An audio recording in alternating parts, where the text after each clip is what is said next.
ঘটনা শোনাই, শোনাবো? এই যে শোনাইতেছি, জায়গা মতো আসতেছি, সে জমানা আর এ জমানার ভিতরে কত তফাৎ, সেই সময়ের মানুষ আর এই সময়ের মানুষের মধ্যে কত তফাৎ। আজকে মুসলমানদের আদর্শ খ্রিস্টানরা নিয়ে চলে গেছে। মনে কিছু নিয়ে না, ওরা শুধু ইমানটা নেয় নাই, ওরা শুধু ইমানটা নেয় নাই, বাকি সব নিয়ে গেছে। ওরা ইমান নেয় নাই, বাকি সব নিয়ে চলে গেছে। ওরা ইমান নেয় নাই, বাকি সব নিয়ে গেছে। খুব মনোযোগ দিয়ে হযরত ওমর রাদিয়াল্লাহু আনহু বসে আছেন। হযরত ওমর বসা, এমন সময় দোলার তক্তে, কি একটা তক্ত, কত বড় বাদশা, সারা পৃথিবীর অর্ধেক জাহানের খলিফা হযরত ওমর, যার নাম শোনার পরে রোম বাদশারা পর্যন্ত থরথর করে কাঁপতেন যে না, পৃথিবীর সবার সাথে যুদ্ধ করা যাবে, হযরত ওমরের সাথে যুদ্ধ করা যাবে না। পার্সিয়ান সাম্রাজ্য, রোম সাম্রাজ্যের বড় বড় রাজারা থরথর করে কাঁপতেন যে না, হযরত ওমরের সাথে যুদ্ধ করা যাবে না। ও মুসলমান, গভীর মনোযোগ। তার একটা বাদশাহী পার্লামেন্ট ছিল, এই পার্লামেন্টের নাম মসজিদে নববী। তিনি যেখানে বসতেন মসজিদে নববীর বারান্দা, আর যে আসনে বসতেন সে আসনের নাম হলো মাটির আসন। ধুলার তখ্তে চড়ে সারা পৃথিবী শাসন করেছে, ধুলার তখ্তে চড়ে সারা পৃথিবী শাসন করেছে। একবার জোরে বলা যাবে কি সুবহানাল্লাহ? হযরত ওমর রাদিয়াল্লাহু আনহু বসে আছেন, লোকের একটা ছেলেকে ধরে নিয়ে আসছে, একটা ছেলে, একটা যুবক ছেলেকে ধরে নিয়ে আসছে। ও যুবক বন্ধুরা, কথাগুলি ভালো করে শুনে যাবেন। লোকের একটা যুবক ছেলেকে ধরে নিয়ে আসছে। যুবক ছেলেকে ধরে নিয়ে আসার পরে হযরত ওমর জিজ্ঞেস করলেন, লোকেরা তোমরা এই যুবক ছেলেটাকে কেন ধরে আনছো? লোকেরা বলল, হুজুর সে আমাদের বৃদ্ধ বাবাকে হত্যা করেছে, এই জন্য আমরা তো ওমরের দরবারে নিয়ে আসছি, আল্লাহর ফয়সালা অনুযায়ী আমরা বিচার চাই, সে আমাদের বাবাকে হত্যা করেছে, আপনার আদালতে নিয়ে আসছি। হযরত ওমর রাদিয়াল্লাহু আনহু বলেন, যুবক তুমি কি তাদের বৃদ্ধ বাবাকে মেরে ফেলছো? ওই ছেলেটি বলল, হ্যাঁ খলিফাতুল মুসলিমিন, আমি তাদের বৃদ্ধ বাবাকে মেরে ফেলছি। কেন মারছো? বলে, হুজুর আমার একটা উট ছিল, উটের একটা বাচ্চা ছিল, এই বাচ্চাটা খুবই সুন্দর, আমি আমার উটের বাচ্চাটাকে খুব আদর করতাম। এই উটের বাচ্চাটা খেলাধুলা করতে করতে এই বৃদ্ধের খেজুর বাগানে যাওয়ার কারণে বৃদ্ধ একটা পাথর মেরে আমার উটের বাচ্চার চোখ বের করে দিয়েছে। আমি সহ্য করতে না পেরে আমি একটা পাথর হাতে নিয়ে বৃদ্ধের মাথা বরাবর মেরেছিলাম। আমি ইচ্ছা করে মারি নাই, তাকে শাস্তি দেওয়ার জন্য আমি পাথর মেরেছিলাম রাগান্বিত অবস্থায়, কিন্তু পাথরটা মাথায় আঘাত করার কারণে বৃদ্ধ সহ্য করতে না পেরে সে মারা যায়। হযরত ওমর বললেন, যুবক তুমি ইচ্ছা করেই মারো আর অনিচ্ছা করেই মারো, হত্যা তোমার দ্বারা সংগঠিত হয়েছে, আল্লাহর ফয়সালা অনুযায়ী আমি তোমাকে মৃত্যুদণ্ড দেব।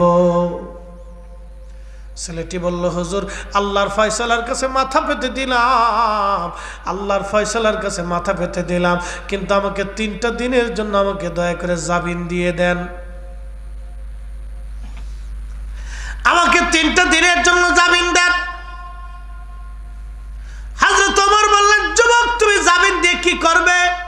বলে, হুজুর আমার বাবা ইন্তেকাল করার আগে আমার ছোট ভাইয়ের জন্য কিছু সোনা দানা টাকা পয়সা আমার কাছে আমানত দিয়ে যায়, আমিরুল মুমিনিন আমি ওই সোনা দানা টাকা পয়সাগুলি সুন্দর করে মাটির মধ্যে পুঁতে সিন্ধুকে ভরে রেখে দিয়েছি, আমি ছাড়া পৃথিবীর আর কেউ জানে না। হুজুর আমি যদি আপনি আমাকে হত্যা করে ফেলেন, আমাকে যদি আল্লাহর শাস্তি অনুযায়ী মৃত্যুদণ্ড দেন, আমার ছোট ভাইয়ের আমানত নষ্ট হয়ে যাবে, আমার যাইতে একদিন লাগবে, আসতে একদিন লাগবে, মাঝখানে একটা দিন আমি আমার ছোট ভাইয়ের সব আমানত বুঝাই দিয়ে চলে আসব। হুজুর আমার আব্বাজান ইন্তেকালের সময় আমার কাছে আমার ছোট ভাইয়ের আমানত আমার আব্বাজান দিয়ে গিয়েছিলেন, আমার জন্য আব্বা বরাদ্দ করেছিলেন, ভাইয়ের জন্য করেছিলেন, আপনি যদি আমাকে মৃত্যুদণ্ড দেন তাহলে আমার ভাইয়ের আমানত নষ্ট হয়ে যাবে, আমাকে আমানত বুঝাই দেওয়ার জন্য আমাকে একটু জামিন দিয়ে দেন। একবার জোরে বলা যাবে কি মারহাবা? হে মুসলমান কোথায় হারাই গেল আজ? হাই হাই হাই, কি মুসলমান ছিল সেই দিনের যুবক বলতেছে, হুজুর আপনি আমাকে জামিন দেন, আমার ভাইয়ের আমানত বুঝাই দিয়েছি। হযরত ওমর রাদিয়াল্লাহু আনহু ডেকে বললেন, ছেলে তোমাকে তো জামিন দেব, কিন্তু জিম্মাদারি কে নিবে বলো? তুমি দেখো মদিনাতে তোমার জিম্মাদারি কেউ নাই কিনা। জিম্মাদারি তো বড় কঠিন। ওমরের আদালতে জিম্মাদারি বুঝছেন, যদি এই ছেলে ফেরত না আসে তাহলে জিম্মাদারির উপর শাস্তি বর্তাবে। কে জিম্মাদারি নিবে এই ছেলের? ছেলে যদি ফিরে না আসে, হযরত আবু যর গিফারি বললেন, হুজুর আমি তার জিম্মাদারি নিয়ে নিলাম। ওমর বলেন, আবু যর বুঝে সুঝে নিও। বলে, হুজুর না, অসুবিধা নেই, আপনি দিয়ে দেন, ছেড়ে দেন।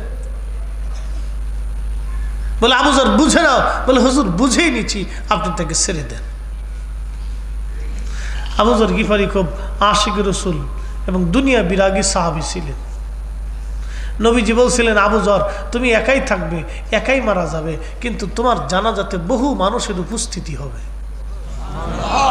না আসতে হয়ে গেল না? আরো জোরে। আমরা রাসূলের ইলম নিয়ে প্রশ্ন করি, কত হতভাগা উম্মত আমরা। হাই হাই হাই, হ্যাঁ উম্মত কত বড় হতভাগা হলে রাসূলের ইলম নিয়ে প্রশ্ন তুলে। শাইখুল হাদিস মাদ্রাসায় পড়া কত বড় হতভাগা হলে শাইখুল হাদিসে রাসূলের ইলম নিয়ে প্রশ্ন তুলে। চি, উম্মত লজ্জা করা উচিত, বেটা লজ্জা করা উচিত। ও আলেম হয়েছে কি করে? রাসূল কারীমের ইলম নিয়ে প্রশ্ন তুলে উম্মত হয়েছে। উম্মত বলে আমরা উম্মত বললেই উম্মত হওয়া যায়। আরে সেই দিনের আবু যরকে চিনে যান, আবু যর গিফারি দুনিয়া বিরাগী সাহাবী ছিলেন। দুনিয়া বিরাগী সাহাবী, দুনিয়া বিরাগী সাহাবী, দুনিয়া বিরাগী। ইন্তেকালের সময় শুধু একটা জুব্বা ছিল পরনে, গায়ে একটা জুব্বা ছিল, আর একটা পরনে তবন ছিল, কিচ্ছু ছিল না। স্ত্রী বসে বসে কাঁদতেছে আর বলে, হুজুর আপনি এখন মারা যাবেন। হো আমার স্বামী, কে আপনার জানাজা পড়বে, কে আপনাকে কাফন দিবে? সারাটা জীবনে নির্জনে মরুদ্যানে আমি আর আপনি দুইজনে মরুভূমির ভিতরে কাটাই দিলাম। আজকে আপনার ইন্তেকালের সময় হয়ে গেল, আপনার জানাজার কাপড় আজকে নাই, কোথায় কাপড় পাবো? কে কবর খুঁজবে? হযরত আবু যর গিফারি চোখের পানি ছেড়ে দিয়ে বলে, বিবি হে, তোমাকে চিন্তা করতে হবে না, আমি আমার মাসুক আমার রাসূলের পবিত্র জবান থেকে শুনেছি আমি একাই মারা যাব।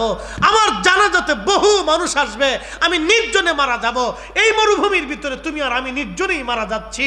শোনো হে বিবি, আমার জানাজাতে বহু মানুষ আসবে, তুমি টিলার উপরে তার আগে দেখায় দেখো কোনো কাফেলা আসে কিনা। যদি দেখো কোনো কাফেলা আসে তাহলে বুঝবে আবু যরের সময় ঘনিয়ে গেছে। না হয়েছে না? আরো জোরে বলে।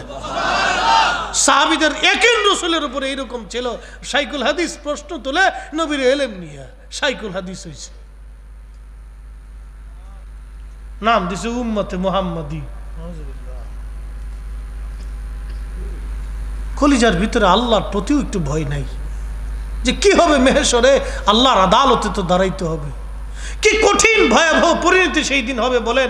পৃথিবীর কত শাইখুল হাদিস, কত মুনাজির আজম, কত মুফতি, কত প্রিন্সিপাল, কত ইমাম আল্লাহর আদালতের সামনে মাথা নত করে সেজদায় পড়ে থরথর করে কাঁপতে হবে। সেই দিন আল্লাহর নবীর সিল মোহর ছাড়া কোন উম্মতের জান্নাত নসিব হবে না। কথা বলেন ঠিক না বেঠে? আল্লাহ রাসূলের সিল ছাড়া কোন উম্মত সেই দিন জান্নাতে যাবে না, সে যত বড় শাইখুল হাদিস হোক না কেন। নবীর মহান ইজ্জতের কাছে 4 পয়সা মূল্য নেই, কিচ্ছুই না। আমরা রাসূল কারীমের মহান ইজ্জতের তুলনায় আমাদের কিচ্ছু নাই, কিছুই নাই, কিছুই নাই, কিছুই নাই আমাদের। না আমি শাইখুল হাদিস, তুমি শাইখুল হাদিস তাতে কি হয়েছে বেটা? রাসূল কারীমের জুতা মোবারকের সাথে যে ধুলা লেগেছিল, এই ধুলার সাথে ধুলা, ধুলার সাথে ধুলা, তারও কোটি বিলিয়ন কোটি ভাগ করার পরে একটা ছোট্ট অনু অংশ এক পাল্লায় দিলে, তোমার আমার মতো কোটি কোটি বক্তার শাইখুল হাদিস উম্মত আর এক পাল্লায় দিলে নবীর কদম মোবারকের ধুলার ওজনের সমান হবে না। কথা বলেন ঠিক না বেটি? উম্মতের একই এভাবে হতে হবে আবু যর গিফারিদের মতো। হযরত আবু যর গিফারি রাদিয়াল্লাহু আনহুর বিবি টিলার উপরে তাকায় দেখলেন একটা বণিক দল আসে। নেমে এসে বললেন, স্বামী আমার একটা বণিক দল আসতেছে। আবু যর বললেন, বিবি রে সময় আমার শেষ, রাসূল বলেছে আমার জানাজায় বহু মানুষ আসবে। সুবহানাল্লাহ, কি হবে? রসুল বলেছে আমার জানাজায় বহু মানুষ আসবে, অতএব আজকে এখনই আমার সময়, বিদায়ের পালা এসে গেছে। বিবি ক্ষমা করে দিও, সারাটা জীবন তুমি আমার সঙ্গে নিঃস্ব নিঃসম্বলে একাকী নির্জনে কাটাইছো, খেয়ে না খেয়ে দুইজনে আমি কাটিয়েছি। আহা, রসুলের দুনিয়া বিরাগী সাহাবী ছিলেন হযরত আবু যর রাদিয়াল্লাহু আনহু। দুনিয়া বিরাগী একজন সাহাবী ছিলেন। ইন্তেকালের সময় তার কাফনের কাপড় দেওয়ার মতো কিচ্ছু ছিল না।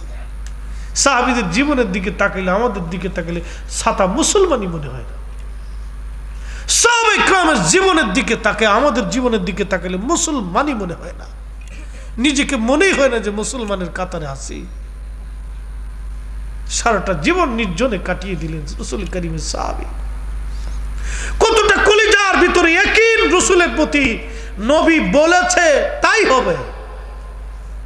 হা হা হা, রাসূল কারীমের প্রতি সাহাবীর ইয়াকিন কি ছিল, রাসূল বলেছে সেটাই হবে। আমরা সেই নবীর ইলম নিয়ে প্রশ্ন তুলি, নাম দিছি বিরাট বড় মুনাজারে আযাব। এটা মুনাজারে আযাব। হাবিবে কিবরিয়া হুজুর করিম সাল্লাল্লাহু আলাইহি ওয়াসাল্লাম বলেছেন, ওই বণিক দলের যিনি প্রধান ছিলেন তিনি হযরত আব্দুল্লাহ ইবনে মাসউদ রাদিয়াল্লাহু আনহু, দুনিয়ার সবচেয়ে বড় মুফতি। ওই বণিক দল নিয়ে তিনি ওই রাস্তা দিয়ে যাচ্ছিলেন, দেখলেন হযরত আবু যর গিফারি মৃত্যু সজ্জায় আসলেন। আবু যর মারা গেল, উন্ডা সুন্দর কাফন দাফনের ব্যবস্থা করে কবর খনন করে বিরাট বড় বণিক দল নিয়ে হযরত আব্দুল্লাহ ইবনে মাসউদের ইমামতিতে আবু যর গিফারির জানাজার নামাজ হয়ে গেল। নবী যা বলেছিলেন তাই হয়েছে, একটা শব্দ মিথ্যা হয় নাই। একবার জোরে বলা যাবে কি ইয়া রাসূলুল্লাহ? নারে তাকবীর, নারে রিসালাত, ইয়া রাসূলুল্লাহ, শাহেনশাহে মদিনা জিন্দাবাদ। কি করে বুঝাবো আপনাকে বলেন তো? এই জন্য আল্লাহ বলছেন আমিনু, ঈমান আনো কামা আমানান নাস। আমার নবীর সাহাবীরা যেইভাবে ঈমান আনছে তোমরা সেভাবে আনো। হ্যাঁ, সেভাবে ঈমান আনো। আমার রাসূলের সাহাবীরা যেইভাবে ঈমান আনছে তোমরা সেভাবে ঈমান আনো। ক্বালু, সেদিন মূর্খরা, মুনাফিকেরা, কুফাররা বলেছিল নুমিনু কামা আমানাস সুফাহা, আমরা কে নির্বোধদের মতো ঈমান আনবো। সেই দিন হযরত বেলালকে নির্বোধ বলেছিল, ওয়াসাল কান্নিকে নির্বোধ বলেছিল, সুমাইয়াকে নির্বোধ বলেছিল, খাব্বাবকে নির্বোধ বলেছিল, গরিব গরিব মুহাজির আনসার সাহাবীদেরকে তারা নির্বোধ বলেছিল। আল্লাহ তার কঠোর জবাব দিয়ে বলেছিলেন তার রাব্বে করিমের ভাষায়, আলা সাবধান, ইন্নাহুম হুমুস সুফাহা, তোরা যারা আমার নবীর সাহাবীদেরকে নির্বোধ বলতেছিস, তোরা নির্বোধ, তোরা নির্বোধ। আজকেও যারা রাসূল কারীমের সাহাবায়ে কেরামকে গালি দেয় ওরাও নির্বোধ, ওরাও নির্বোধ। কথা বলেন ঠিক না বেঠিক? প্রিয় মুসলমান, খুব সাবধান। হ্যাঁ ভাইরা আমার, হযরত ওমর বললেন আবু যর বুঝবেন? বলে হ্যাঁ বুঝেছি। চলে গেল যুবক, 3 দিন পরে ফিরে আসবে। আসরের নামাজের পরে হযরত ওমর বসে আছেন, বাদীরা বসা। আসামি আসবে, আসবে কিনা, কে আসবে, কখন আসবে? আবু যর গিফারি আসামির কাঠগড়ায় দাঁড়ানো। হযরত ওমর বললেন, আবু যর, তোমার আসামি কি ফিরে আসবে? আবু যর বললেন, হ্যাঁ, সন্ধ্যা ঘনিয়ে আসার আগে আমার মন বলে যুবক ফিরে আসবে। তখন সাহাবায়ে কেরাম কেঁদে ফেললেন, ও বাদীরা, মামলা উঠাও। হযরত ওমর এমন একজন বিচারক, চুল পরিমাণ ডানবাম হবে না তার বিচারে।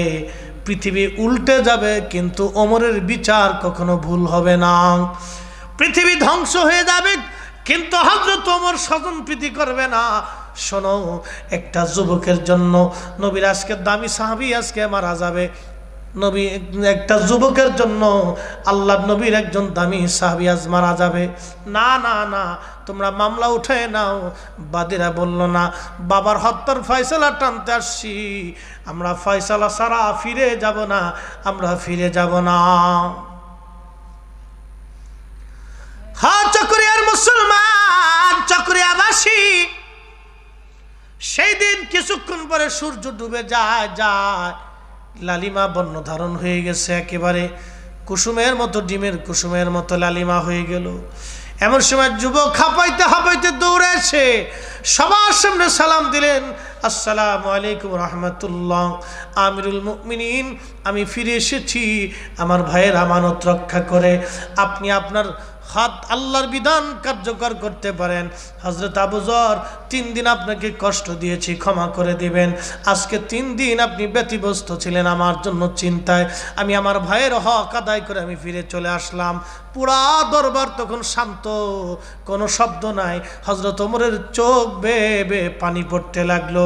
এমন একটা ভালো ছেলে আজ মারা যাবে। আল্লাহ পাক বাদীদের হৃদয়ের ভিতরে তখন দয়া সৃষ্টি করে দিলেন।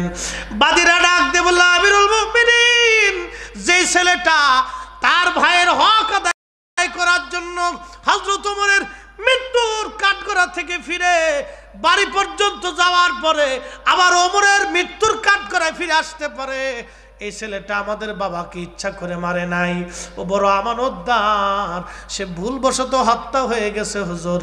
আমরা এই মামলা উত্থাপন করলাম, এই আসামির প্রতি আমাদের আর কোনো মামলা নাই, আমরা তাকে ক্ষমা করে দিলাম। আমিরুল মুমিনিন হযরত ওমর যাতে তাকে ক্ষমা করে দেয়। হযরত ওমর হেসে দিয়ে বললেন, যাও, বাদীরা যখন ক্ষমা করে দিয়েছে ওমরের কাঠগড়া থেকে, আমি তাকে নিষ্কৃতি খালাস করে দিলাম। একবার জোরে বলা যাবে কি মারহাবা, সালাতুন ইয়া রাসূলুল্লাহ,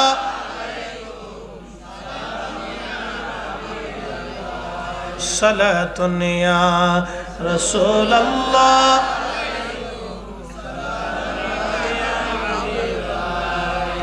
খবর লয়া রসুল্লাহ, খবর লও মেরে মাওলা মেরে আকা, খবর লও সালাতুন ইয়া রাসূলুল্লাহ আলাইকুম, সালামুন ইয়া হাবিবাল্লাহ আলাইকুম। ও মুসলমান, এটা ছিল হযরত ওমরের আমলের মুসলমান, সেই দিনের মুসলমান। এই দিনের মুসলমান কেমন তার পিতা, কেমন তার সন্তান, যে ছোট ভাইয়ের আমানত সেদিন সে মারে নাই, ছোট ভাইয়ের হক সেই দিন মারে নাই। আমরাও মুসলমান, তারাও মুসলমান, আমরাও মুসলমান, তারাও মুসলমান, আমরাও মুসলমান, তারাও মুসলমান। আজকে আমাদের হলো কি, বড় ভাই ছোট ভাই মারামারি হয়, ঝগড়া হয়, কিলিকিলি হয়, গুতাগুতি হয়, মামলা হামলা হয়, কোর্ট আদালত হয়, জমি জমা নিয়ে ঝগড়া ফাসাদ হয়, অথচ 100 টাকা নিয়ে যাওয়ার সুযোগ নেই, 100 টাকা নিয়ে যাওয়ার সুযোগ নেই। জমি জমা নিয়ে খুন খারাপি হয়, মারামারি হয়, কাটাকাটি হয়। হো চক্রিয়ার মুসলমান, কাকে ওয়াজ শোনাবো? রন্দে রন্দে সমস্যা। আল্লাহ আল্লাহ, যারা ওয়াজ শুনে, যারা ওয়াজ শুনে না বাজান, যাদের ভিতরে ভেজাল আছে অধিকাংশই তারা ওয়াজ শুনে না, ওয়াজে তারা আসে না, ওয়াজে তারা বসে না। কি কথা বলেন, ঠিক না বেঠে? নেশাখোর, চোর, বাটপার, সিটার বাটপার মাহফিলে আসে না। কি কথা কর? সিটার বাটপার এগুলি মাহফিলে আসেও না, বসেও না। তেন ওয়াজ শোনাবো কারে বলেন তো? এরকম 2-4টা সিটার বাটপার যদি এসে বসতো, তাহলে এখানে বুঝাইছো যে আমরা একটু পথে আনতে পারতাম, ঠিক কিনা? সিটার বাটপার এগুলি আসে না, ওরা চিন্তা করে আমরা তো এমনি সিটার, ভালো জায়গা আমরা যাওয়ার দরকার নেই, এই জন্য আসে না। মনে কিছু নিয়েন না, বা কথা যাহা বলি সুস্পষ্ট বলার চেষ্টা করি, বাকি ঝুঁকি করে লাভ নাই। চকরিয়ার মুসলমান মাইকের আওয়াজ বহু দূরে যায়, এই এলাকার ভিতরে হাজার হাজার মুসলমান, সবাই কিন্তু আজকে আসলো না। সবাই যদি আসতো তাহলে অবশ্যই আজকে এখান থেকে কিছু নিয়ে তারা বাড়ি পর্যন্ত যেতে পারত। বাজানো, সেদিনের মুসলমান কি দামি মুসলমান ছিল। হযরত ওমরের কথা বললাম, একটা ছোট্ট ঘটনা থেকে আপনাদেরকে বুঝাইলাম সেদিনের মুসলমান কত দামি মুসলমান ছিল। ও ভাইরা আমার, আল্লাহর নবী বলেন, উম্মত আমার কাছে 3টা জিনিস প্রিয়। 1 নম্বরে নামাজ, 2 নম্বরে আমার বিবিগণ, 3 নম্বর সুগন্ধি, একবার জোরে কন্যা মারহাবা। 2 নম্বরে বিবিগণ, তাহলে স্ত্রীদের সঙ্গে কি আচরণ ভালো হবে না খারাপ হবে? কেমন ভালো হবে জানেননি? আল্লাহর নবী বলেন, উম্মত তোমার স্ত্রীর সঙ্গে যদি তোমার ঝগড়া হয় তাহলে কথা বন্ধ করে দাও, তারপরও যদি না হয় তাহলে বিছানার সজ্জা আলাদা করে দাও, যদি তারপরেও তোমার স্ত্রী সোজা না হয় তাহলে এর মুরব্বীদেরকে ডাইকে ডুকে নিয়ে এসে একটা সমাধান করে ফেলাও। ধাপ 3টা, তারপর গায়ে হাত দেওয়া যাবে না। প্রথম নাম্বার, কথা বন্ধ করো। যদি তোমার স্ত্রী তারপরেও সোজা না হয় তারপরে তুমি তার সাথে বিছানা আলাদা করে দাও, যদি তারপরে সোজা না হয় মুরব্বীদেরকে ডেকে ডুকে এনে ঝামেলা পাকা, অর্থাৎ ঝামেলা মীমাংসা করে দাও, তারপরেও ঝামেলা করবে না। যদি তারপরেও মারতে হয় এরপর একটা তুলার লাঠি বানাইয়া তোমার স্ত্রীর গায়ে ফিরাইবা। তুলার লাঠি আইসে তো দিলে একটা তুলার লাঠিতে ফিটে দেখেন কি মজা লাগে। বউ দেখবেন গরুর গোস্ত রাখতে খাওয়াই দিচ্ছে, কে যাক পাওয়া গেছে একটা তুলার লাঠি। আর ইসলাম কত সুন্দর জীবন ব্যবস্থা। স্ত্রীর গায়ে হাত দিতে নবী কেন নিষেধ করলেন জানেন? বিবিরা, মেয়েরা আমাদের অধীনস্থ, আল্লাহ তাদেরকে আমাদের অধীনস্থ করে দিয়েছেন। হা হা, স্ত্রীদেরকে আল্লাহ আমাদের অধীনস্থ করে দিয়েছেন। তারা আমাদের অধীনস্থ, আমাদের চোখের আনন্দ দেয়, মনের আনন্দ দেয়, আমাদের জীবনের আনন্দ দেয়, আমাদের সুখে দুঃখে ডানে সামনে পিছনে থাকে। কি কথা বলেন না কেন, ঠিক কিনা? চোখের আনন্দ দেয়, মনের আনন্দ দেয়, আপনার ডানে বামে সামনে পিছনে সুখে দুঃখে সে আপনার পাশে থাকে। এই জন্য স্ত্রী আপনার অধীনস্থ। অধীনস্থদেরকে আল্লাহর নবীজি মারতে অনুমতি দেয় নাই, ভালোবাসতে অনুমতি দিয়েছে। আর ইসলাম কত চমৎকার জীবন ব্যবস্থা, আল্লাহ নবীর সুন্নাত কত চমৎকার জীবন ব্যবস্থা। এই জন্য নবী উম্মতকে শিখাই দিয়ে বলেন, উম্মত আমার কাছে সবচাইতে প্রিয় আমার বিবিগণ, যাতে উম্মতের কাছে স্ত্রীগণ প্রিয় থাকে, স্ত্রীর সাথে ঝগড়া ফাসাদ না করে, ঝামেলা না করে, উম্মত যাতে সুখে থাকে। 1450 বছর আগে নবী শিখাই দিয়ে গেলেন। হাই হাই, এই জন্য আমরা নবীর উম্মত। উম্মত শব্দের অর্থ হলো অনুসারী, অনুসারী, অনুসারী। কিন্তু দুঃখের বিষয় হলো আমরা অনুসারী হয়ে বুঝলাম না। আল্লাহর নবী বলেন, সুগন্ধি আমার প্রিয়, উম্মতে বিড়ি টানে।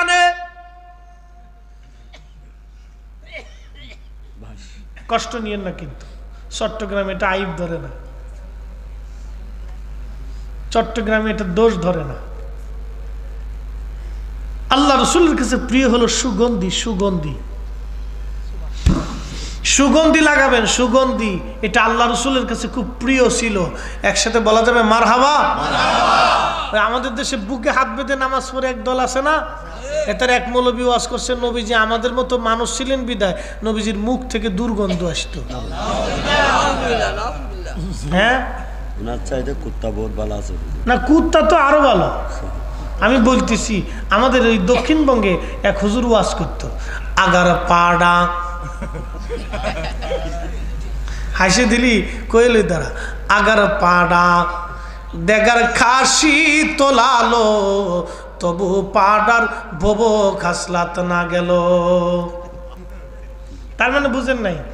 বুঝাই দিছি। পাড়া চিনছেন তো, যেটা তুলায় না, এটা কিন্তু গালি টালি না, কিন্তু এটার যতই সাবান আর শ্যাম্পু দেন ওর শরীর থেকে দুর্গন্ধ আসে। কি কথা ঠিক কিনা?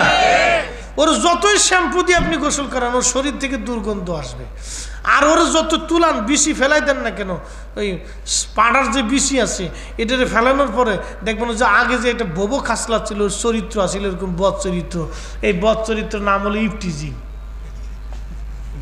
আমার দেশে এরকম কিছু পাড়া পোলাপান আছে, সুন্দরী মেয়ে দেখলে খালি উত্তক্ত করে। কথা কোন না আসে না নি নাই?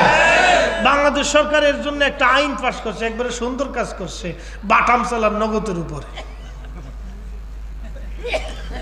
প্রধানমন্ত্রীকে ধন্যবাদ দিতে হয় কাজের জন্য।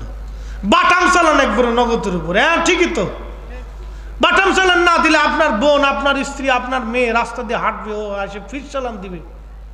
এটা কি মগের মুল্লুক দেশ নাকি? 30 লক্ষ মানুষের জীবনের বিনিময়ে এটা স্বাধীন হয়েছে। আমার মেয়ে রাস্তা দিয়ে স্বাধীন মতো চলতে পারবে না, তোর জন্য বাটাম চালান নগদের উপর মেরে দিতে হবে। কি কথা বলেন, ঠিক না বেটে? দেশের যত লুচ্চা আছে সব একবারে তারের মতো সোজা করে দিতে হবে। হযরত ওমরের মতো কাহিনী চলবে। বাকি ঝুঁকি করলে সমস্যা, বাকি ঝুঁকি করলে সমস্যা।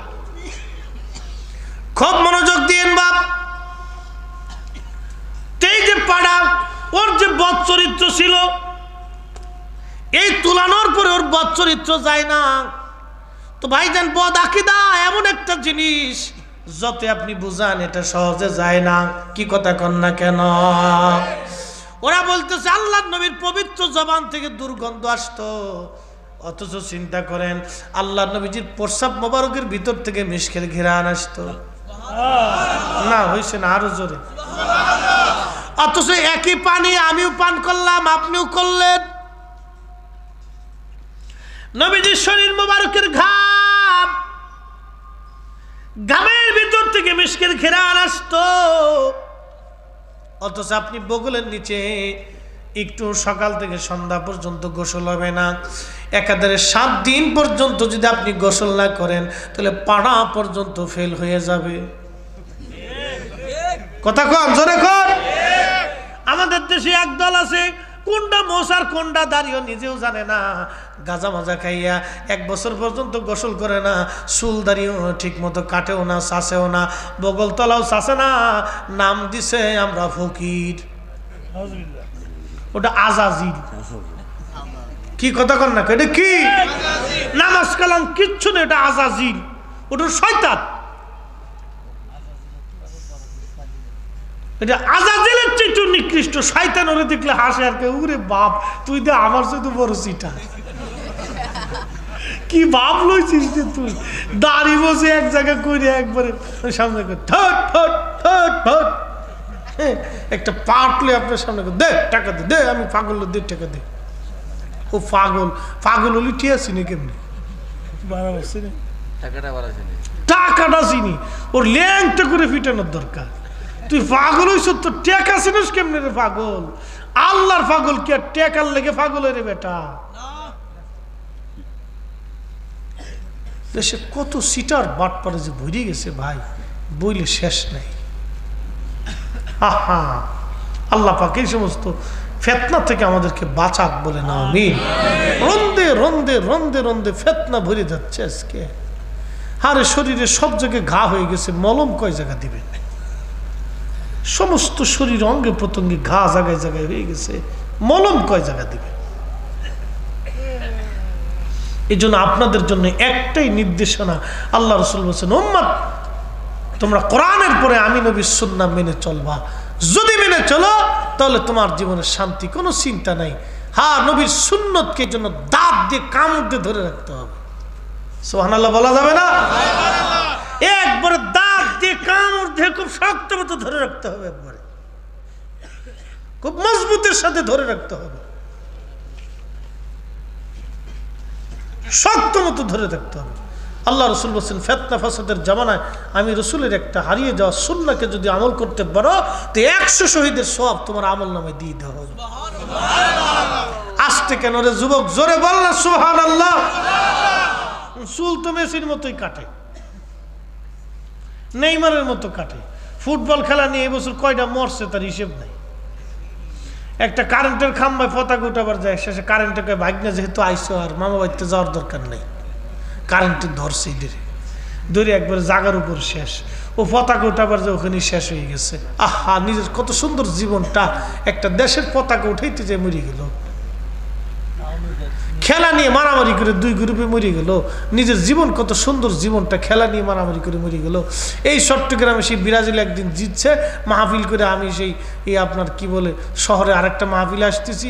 ওই খেলার দিন কি আর পোলাপানে যা লাইতে পারি, উরে বড় মিছিল দিছে, পোলাপান ল্যাংটোয়ে ফলাইতেছে, দি প্যান্ডারে খুলে হাফ প্যান্ট পরে মাথার উপর দেখলে ঘুরাইতেছে। আমার গাড়ির পিছনে একটা বোম ফুটাইছে। শেষে আমি দেখ, আমি হুজুর মানুষ, মাহফিলে যাবো, তোর একটু সাইড দিই। ওরা আধা ঘন্টা পরে সাইড দিছে। আমি তোর দল ঠকবো রে, বদদোয়া করছি, যা তোর দল ঠকবো। আমার আজকে সাইড দিলি না, আধা ঘন্টা পর্যন্ত কষ্ট দিলি রে, তোর দল ঠকবো, যা। যারা বিরাজিল আছেন তারা মনে মনে খেপছে আমার উপরে, হুজুর লেগে ঠিক আছে।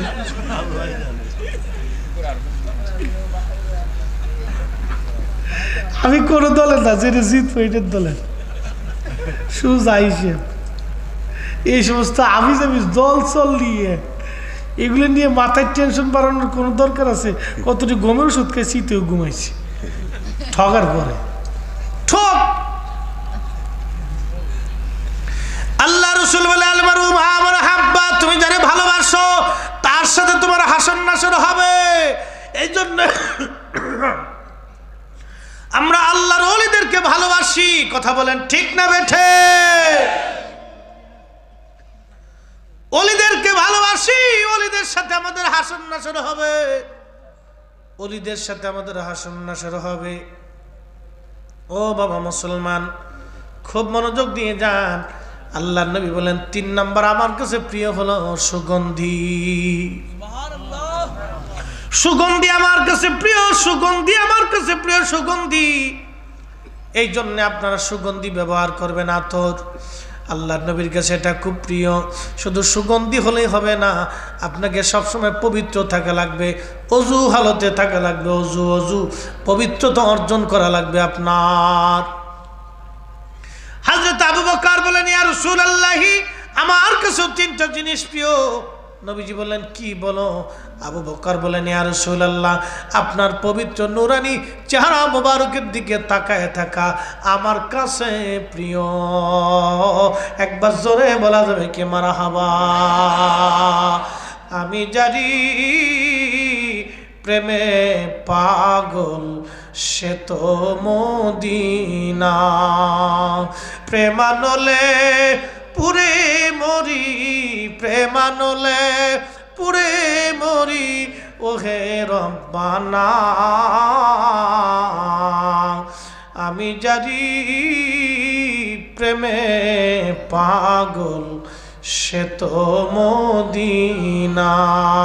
সালাতুন ইয়া রাসূলুল্লাহ আলাইকুম সালামুন ইয়া,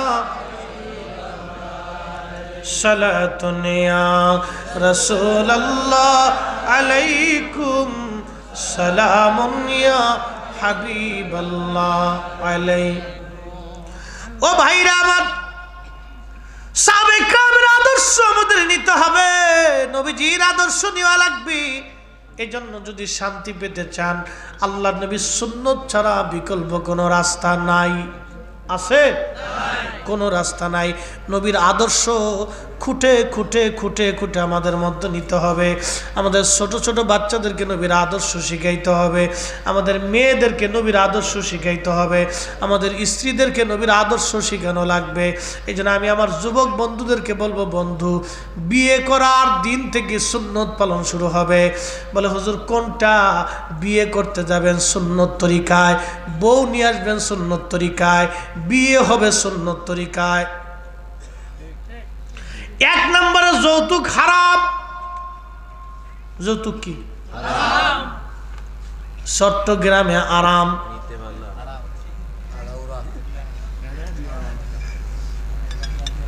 চট্টগ্রামে হালাল। জোরে কান, চট্টগ্রামে হালাল না হারাম? কুত্তার গোশত, শুয়োরের গোশত, ওই সুদের টাকার গরুর গোশত, ঘুষের টাকার গরুর গোশত, যৌতুকের টাকার গরুর গোশত, এই তো সারছে না কামে। বা মনে কিছু নিয়েন না। পায়খানাকে পায়খানাই বলতে হবে, পেশাবকে পেশাব বলতে হবে, পেশাবকে শরবত বললে হবে না বাপ। আমি ফরিদ হিসাব মুতলে শরবত হবে না, কি বলেন? হ্যাঁ, আর আপনি মুতে দিলে এটা হারাম হবে না? কি হারাম হারামই থাকবে বাপ। শুয়োরের গোশত যেরকম হারাম, কুত্তার গোশত যেরকম হারাম, সুদের টাকা ঘুষের টাকা যেরকম গরুর গোশত একই রকম হারাম, যৌতুকের টাকার গরুর গোশত একই রকমই হারাম। ঠিক আসতে কেন জোরে বলেন? জীবনে নিয়ত করবেন বিয়ে করবেন, 1 টাকা যৌতুক দিবেন না। এই খয়রাতি ব্যবসা যেন না হয়। এটা হলো ফকিন্নির ব্যবসা, সবচেয়ে নিকৃষ্ট ব্যবসা এটা। পুরুষ পুরুষের মতো থাকতে হবে, পুরুষ বেড়া বেড়ার মতো থাকতে হবে। কি কথা বলেন, ঠিক না বেটা? বেড়া বেড়ার মতো থাকতে হবে। বিয়ে করবেন, শ্বশুর বাড়ির সম্পদের দিকে লোভ থাকবে কেন? এই ছোট লোক ব্যবসা কি জন্য থাকবে? এগুলোর জন্য না থাকে।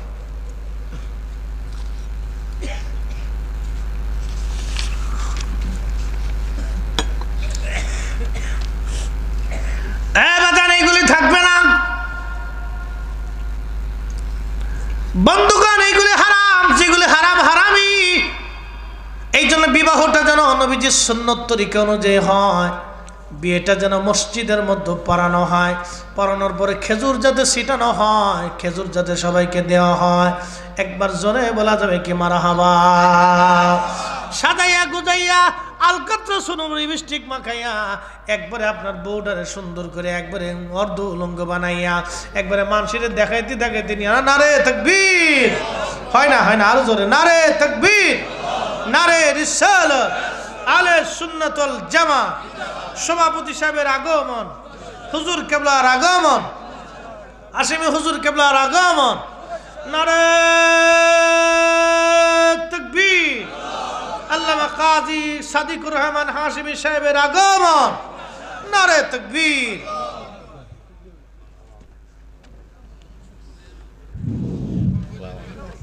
মারহাবা মারহাবা। আপনি কেমন আছেন? প্রিয় ভাইরা, দুনিয়ার থেকে তো আমাদের আজ অথবা কাল কবরে চলে যাওয়া লাগবে। কথা বলেন ঠিক কিনা?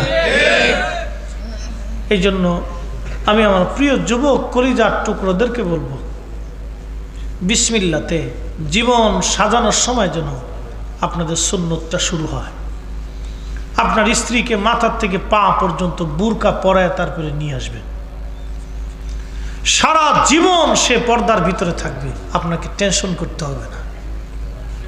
সে নিজে পর্দা বলি হবে, নিজের সন্তানদেরকে পর্দা বলি বানাবে, নিজের সন্তানকে আদবওয়ালা বানাবে। কি কথা বলেন, ঠিক না বেঠিক? যদি করতে পারেন তো কোনোদিন আপনাকে বৃদ্ধাশ্রমে যেতে হবে না। আল্লাহু আকবার, ওয়ালিল্লাহিল হামদু, বিসমিল্লাহির রাহমানির রাহিম।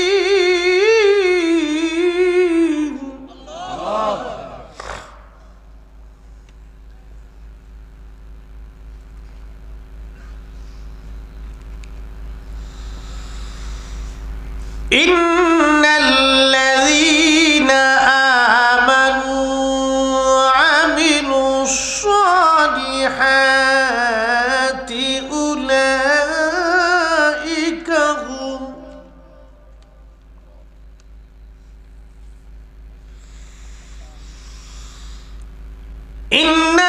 ইন্নাল্লাযীনা আমানু ওয়া আমিলুস সালিহাতি উলাইকা হুম খায়রুল বারিয়া।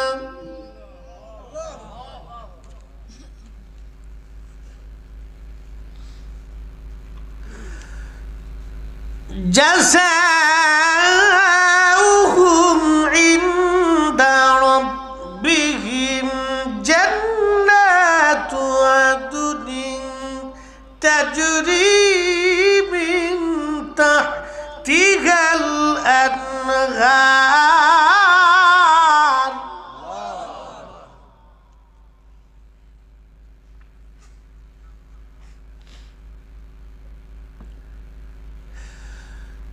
من تحتها الأنهار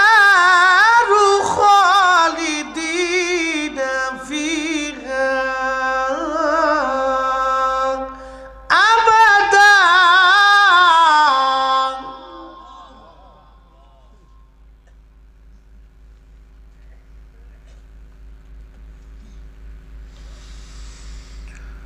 رضي الله عنهم ورضوا عنه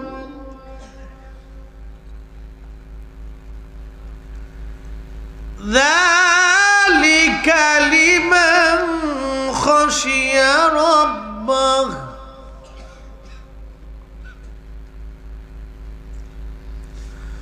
صدق الله المولانا العظيم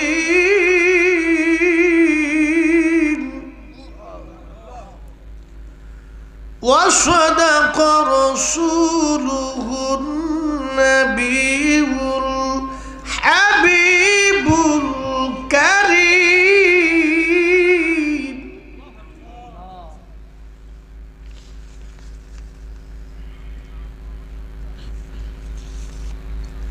محترم উপস্থিতি খুব মনোযোগ দিন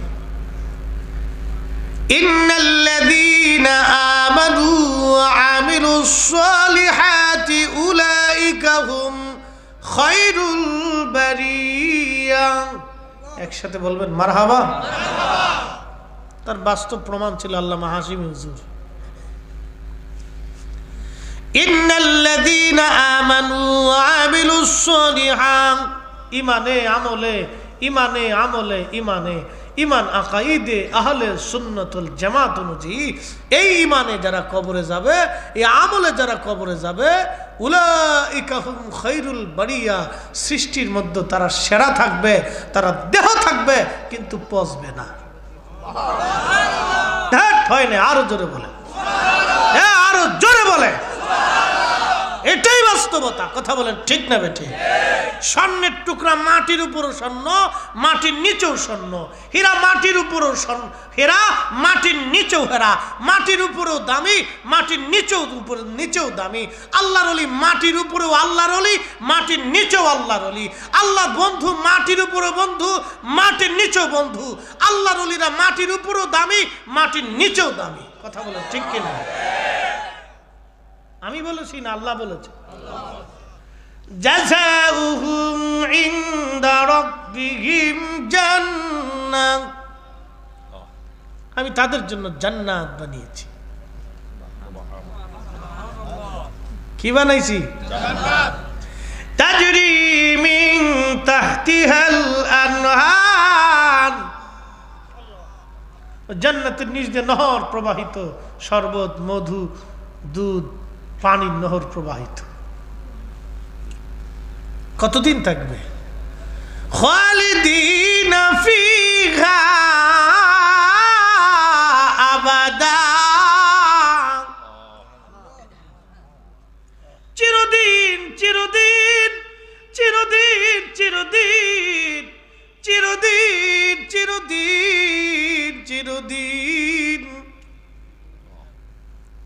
বলে দিয়ে যায় আপনাদেরকে আহা এমন এক জীবনের দিকে ফিরে যাচ্ছি চিরদিন আর যে দুনিয়া থেকে চলে যাচ্ছি এটা অল্প দিন ক্ষণস্থায়ী দুনিয়ার 50,000 বছর এক জায়গা করলে যত বড় হবে হাসরের একটা দিন হবে তত বড় বাড়ি যে ক্যালকুলেটর দিয়ে হিসাব করে দেখবেন কত দিন মাত্র পৃথিবীতে বেঁচে থাকে হাসরের একটা দিনের তুলনায় কত সময় পৃথিবীতে আপনি বেঁচে থাকেন শুধু এতটুকুনি হিসাব কষলে দুনিয়ার সব দিনা পানা হিসাব কষা হয়ে যাবে বাপ কালকে থেকে সেজদায় মাথা অবনত হয়ে যাবে হারামের জিন্দিগি থেকে হালালের জিন্দিগিতে আসতে মন চেয়ে যাবে রসুলের মোহাব্বত কলিজার ভিতরে আনতে এমনিতে মন হয়ে গেছে আরে রসুলের ইজ্জতের বিরুদ্ধে যাওয়া তো বড় দূরের কথা কোনো ব্যক্তির কলিজায় যদি আল্লাহর প্রতি ভয় থাকে তাহলে সে সারাটা জীবন নবীর গোলামি করেই কবরে যাবে কথা বলে ঠিক না বেঠে হ্যাঁ এটাই বুদ্ধিমানের কাজ রাদিয়াল্লাহু আনহুম ওয়া রাদু আন আল্লাহ তাদের উপরে খুশি তারাও আল্লাহর উপরে খুশি আল্লাহ তাদের উপরে খুশি আল্লাহর উপরে তারাও খুশি তারা আল্লাহকে খুশি করেছে আল্লাহ তাদেরকে খুশি করেছে তারা আল্লাহকে খুশি করেছে আল্লাহ তাদেরকে খুশি করেছে আল্লাহকে খুশি করতে হলে আল্লাহর নবীকে আগে খুশি করতে হবে ও আর শেষ আল্লাহকে খুশি করতে হলে নবীকে আগে খুশি করতে হবে আয়াত বলে হুজুরের কাছ থেকে দোয়া নিচ্ছি কুল ইন কুনতুম তুহিব্বুনাল্লাহা ফাত্তাবিউনি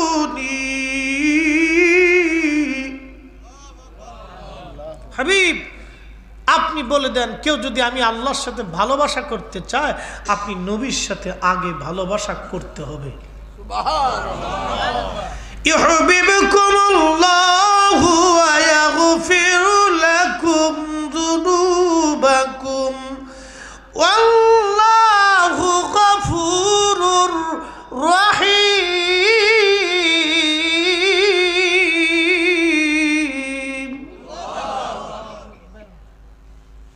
হাবিব আপনি নবীর সাথে কেউ ভালোবাসা করলে আমি আল্লাহ তার সাথে ভালোবাসা করব।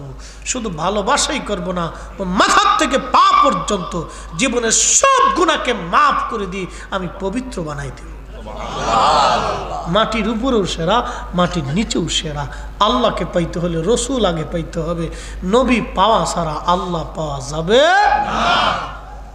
সূত্র সহজ, বাকি ঝুঁকি করে ফেসাই গুছাইয়া জিলাফির ফেস লাগে লাভ নাই। সূত্র একেবারে সহজ, আল্লাহ সহজ সূত্র দিয়ে দিছে। আমি আল্লাহকে পেতে হলে রসুল পেতে হবে, আমি আল্লাহর সাথে ভালোবাসা করতে হলে নবীর সাথে ভালোবাসা করতে হবে। এই জন্য সাহাবে কেরামের দিল আর মন, ঈমান আর দৌলত, জীবনের জিন্দেগি, স্ত্রী আর পুত্র পরিজন, মাথার থেকে পা পর্যন্ত, হায়াত আর মউত সব রসুলের কদমে তারা কুরবানি করেছিলেন। আবু বকর সিদ্দিক বলেন, ইয়া রাসূলুল্লাহ, আমার কাছে তিনটা জিনিস প্রিয়। এক নম্বরে আপনি নবীর চেহারা মোবারকের দিকে তাকিয়ে থাকা প্রিয়। দুই নম্বরে আমার কন্যা আয়েশাকে আপনার সাথে বিয়ে দিয়ে আপনার সাথে আত্মীয়তার সম্পর্ক করা প্রিয়। তিন নম্বরে আমার জীবনে যা কিছু আছে আপনি নবীর কদমে কুরবানি করা আমার কাছে প্রিয়। হ্যাঁ হয়নি, আরো জোরে বলে। আবু বকর যেভাবে রসুলকে ভালোবেসেছে, চিনেছে, সেভাবে আমাদেরকে চিনতে হবে। সূত্র সহজ, পাগড়ি মাথায় দিয়ে বাথরুমে যাওয়া যাবে কিনা, টয়লেটে যাওয়া যাবে কিনা? না, টয়লেটে যাওয়ার মূল নিয়ম হলো মাথা ঢাকাটা সুন্নাহ। মাথা ঢাকাটা হলো সুন্নাহ, জরুরি। মাথা ঢাকা অবস্থায় প্রস্রাবখানায় গেলে আপনার অনেকগুলি রোগ থেকে বেঁচে যাবেন। মাথা ঢাকা অবস্থায় ল্যাট্রিনে গেলে আপনার অনেকগুলি রোগ থেকে বাঁচবেন, আপনার ব্রেন সুস্থ থাকবে, মাথা ভালো থাকবে। বাথরুমে যাওয়ার অনেকগুলি সুন্নাহ আছে, এগুলি যদি মেনে চলেন তাহলে অনেকগুলি রোগ থেকে বাঁচা যাবে। মূল পেশাবখানা, বাথরুমে গেলে আপনাকে মাথা ঢেকে রাখাটা হলো মূল সুন্নাহ। এটা টুপি দিয়ে ঢাকতে পারেন, কাপড় দিয়েও ঢেকে রাখতে পারেন। টুপিটা যেহেতু সবসময় ইউজ করেন, টুপি দিয়েও ঢেকে রাখতে পারেন, কাপড় দিয়েও ঢেকে রাখতে পারেন। এতে রাখলে মস্তিষ্ক ঠান্ডা থাকে। আর অনেকগুলি কাজ আছে মাথার ভিতরে, এগুলি থেকে আল্লাহ রসুল 1450 বছর আগে যা শিখিয়েছেন উম্মতের জন্য অনেক বড় নিয়ামত। 1450 বছর আগে আল্লাহ নবী বললেন কালো জিরা মৃত্যু ব্যতীত সব রোগের ওষুধ। আজকে 1450 বছর পরে বিজ্ঞান কয় এটাই সঠিক। ওয়ায়ুআল্লিমুকুম মা লাম তাকুনু তা'লামুন। আল্লাহ কোরআনে বলেন, ও নবী আপনি উম্মতকে তাই শেখাবেন উম্মত যা জানতো না, আপনি নবী সেটা শিক্ষা দিবেন। একসাথে বলা যাবে না সুবহানাল্লাহ? আমার মুহাদ্দিস ভাই এলেম নিয়ে প্রশ্ন তোলে, এটা ছাগল কোথাকার, এটা মৌলবী, দুই ফাতার মুরগি ভাতের কেউ অন্য। এটা ওয়ায়ুআল্লিমুকুম মা লাম তাকুনু তা'লামুন। হুজুর উম্মত যা জানে না আপনি তাই শিখাবেন। উম্মত কিছুই জানতো না, রসুল শিখিয়ে গেছে। আরে পৃথিবী তো অন্ধকারে নিমজ্জিত ছিল, নবী আলোর রাস্তা দেখিয়ে দিয়ে গেছে। কি কথা বলেন, ঠিক না বেঠিক? যে অর্থনীতি, সমাজনীতি, রাষ্ট্রনীতি, ধর্মীয় নীতি, পারিবারিকতন্ত্র, গণতন্ত্র, অর্থনীতি, খেলাফততন্ত্র যা বলেন না কেন, রসুল না শিখিয়ে গেলে উম্মত সারা পৃথিবী অন্ধকারে নিমজ্জিত থাকতো। নবী আসার কারণে আলো ছুটিয়েছে, নবীর এলেমের জন্য পৃথিবী এলেম পেয়েছে। কথা বলেন ঠিক না বেঠিক? হে নবীর এলেম নিয়ে প্রশ্ন তোলে, বিরাট বড় সাইকোপ্যাথিস। আমরা আফসোসের সাথে কথাগুলি বলি, হয় আফসোস উম্মতের জন্য। আল্লাহ পাক আমাদেরকে ইমানকে সঠিক বুঝ দিয়ে কবরে যাওয়ার সাহাবে کرام যে দৌলতে, যে আকীদায়, যে ইমানে খাজা মাইনুদ্দিন চিশ সঞ্জারি বাহাউদ্দিন নকশবন্দ বুখারী, মুজাদ্দিদ আল ফসানি সেরহিন্দি, হুজুর গাউসে পাক মহিউদ্দিন আব্দুল কাদের জিলানী, ইমাম শাফিঈ, ইমাম হাম্বলি, ইমাম মালিকি, ইমামুল আজম আবু হানিফা এবং যুগে যুগে আউলিয়া আতকে নুজাবা নুকাবারা যে আকীদায়, যে ইমানে, যে দৌলত নিয়ে ঘুমিয়েছে, ওই ইমানের দৌলত আমাদেরকেও নিতে হবে। কথা বলেন ঠিক না বেঠিক? মন করা নিলে হবে না, ওই ইমানের দৌলত নিতে হবে, ওই ইমানের দৌলত নিতে হবে, ওই ইমানের দৌলত, যে ইমানের দৌলত নিয়ে হুজুর গাউসে পাক মহিউদ্দিন আব্দুল কাদের জিলানী গাউসে সাকালাইন হয়েছে, যে ইমানের দৌলত নেওয়ার কারণে হযরতে খাজা মঈনুদ্দিন চিশতি গরিবে নওয়াজ হয়েছে, যে ইমানের দৌলত নেওয়ার কারণে ইমাম আজম আবু হানিফা রাহমাতুল্লাহ আলাইহি ইমামুল আজম হয়েছে। একসাথে বলা যাবে না মারহাবা? দোয়ার দরখাস্ত, হুজুর কেবলার কাছেও দোয়া চাই। আমাকে খুব মায়া করেন, আলহামদুলিল্লাহ আপনাদের ভালোবাসা আমরা শিখত। আগামীকাল আমাদের এই মুন্সিগঞ্জ মাহফিল, তো ইনশাল্লাহ দোয়া করবেন পথ যাতে নিরাপদ হয়, সহি সালামতে আল্লাহ পৌঁছায় দেয়। আকাইদে আহলে সুন্নাতুল জামাতের দামনকে এভাবে কামড় দিয়ে ধরে রাখবেন, একবারে কামড় দিয়ে ধরে রাখতে হবে। কি কথা বলেন না? এটা বড় ফিতনার যেমন একবারে কামড় দিয়ে ধরে রাখতে হবে যাতে ছুটে না যায়। ছুটে গেলেই মহাসর্বনাশ হয়ে যাবে, ছুটে গেলেই মহাসর্বনাশ হয়ে, খুব মজবুত করে ধরে রাখতে হবে, খুব শক্ত করে ধরে রাখতে হবে। আরে সাহাবে কেরামের পিঠের গোশত, চামড়া গোশত টেনে উঠিয়ে ফেলে দিয়েছে, সাহাবে কেরাম ইমান ছেড়ে দেয় নাই। আমরা আকাইদে আহলে সুন্নাতুল জামাত জীবনে সব দিয়ে দিবেন, কিন্তু এই ইমান যাতে ছুটে না যায় আল্লাহ কবুল করুন, বলে না আমিন। আসসালামু আলাইকুম ওয়া রাহমাতুল্লাহি তাআলা ওয়া বারাকাতুহু।